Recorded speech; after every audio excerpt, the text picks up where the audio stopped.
Thank you all for coming.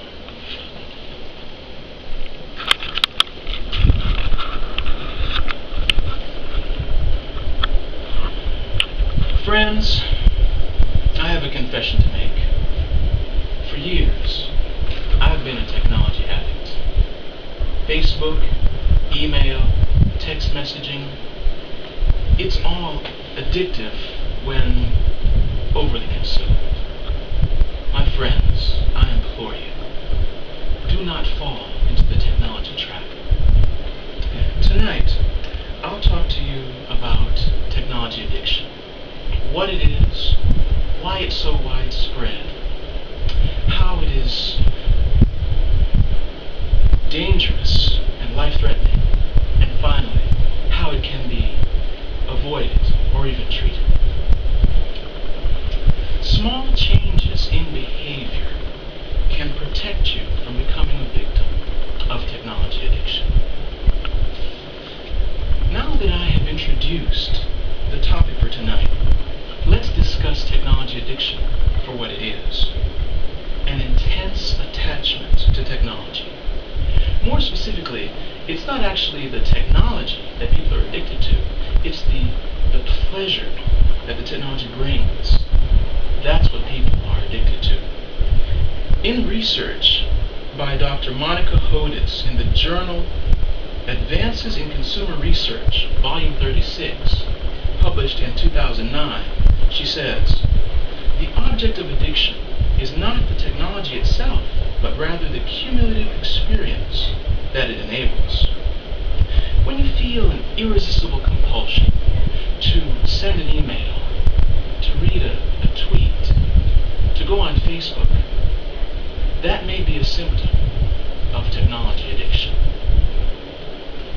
Now that we know a little about technology addiction, let's talk about how widespread this addiction is.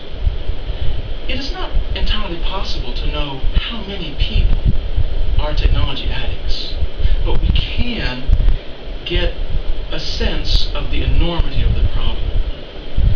In an article entitled "From Use to Abuse: When Everyday Consumption Behaviors Morph into Addictive Consumptive Behaviors" by Dr. Justine Rapp et al., published in the Journal of Research for Consumers, Volume 19, in 2011, Internet users who were asked to separate themselves from Facebook, email, text messages, and Twitter for just 24 hours experienced withdrawal symptoms just like those who are trying to quit smoking.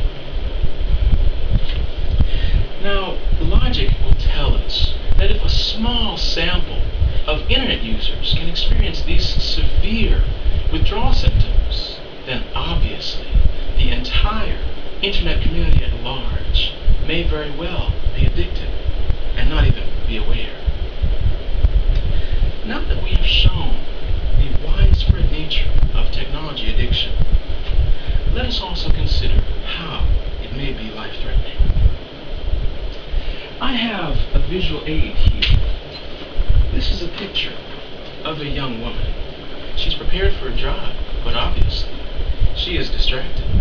And as she's driving, her distraction leads to this terrible accident.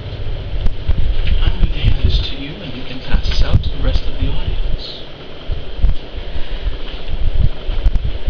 When you're behind the wheel and you have this terrible compulsion to answer the text message when it comes, you want to pick up the phone, that compulsion is extremely dangerous. And friends, I beg you, do not yield to that compulsion. It's very dangerous.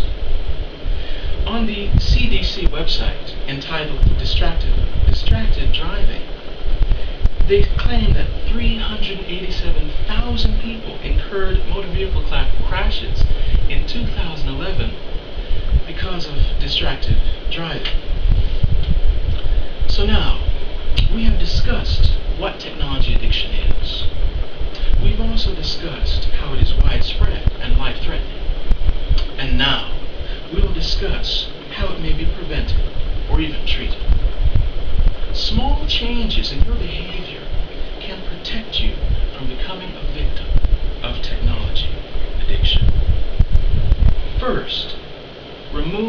addictive media gradually.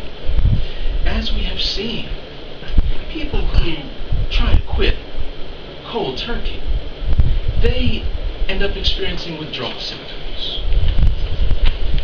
Next, occupy yourself with hobbies that do not require you to be near addictive technology. Also, exercise is a very good hobby that can in fact help to prevent the spread and the severity of technology addiction.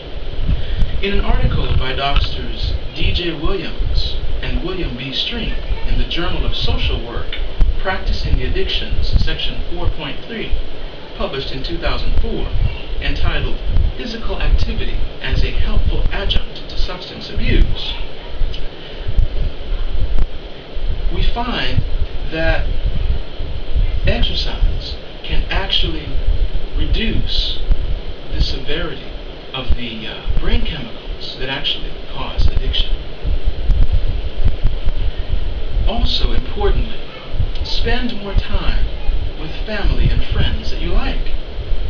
It has been my personal experience that spending more time with family and friends can bring such joy that addictive media becomes less tempting. Finally, leave your addictive media home periodically. Paul Slovic et al., in an article entitled Possession Attachment Predicts Cell Phone Use While Driving, published in the journal Health Psychology, Volume 32, Section 4, published in 2013, says that the more that people are physically in contact with their phones and other mobile devices, the greater the attachment is to those devices. In closing, we have discussed that technology addiction is an intense attachment to technology. We've also discussed that it is widespread. We have discussed how it can be extremely dangerous or even life-threatening. And finally, we have discussed how it is preventable or even treatable. These methods have worked for me, and I know they can work for you too. Thank you so much for coming.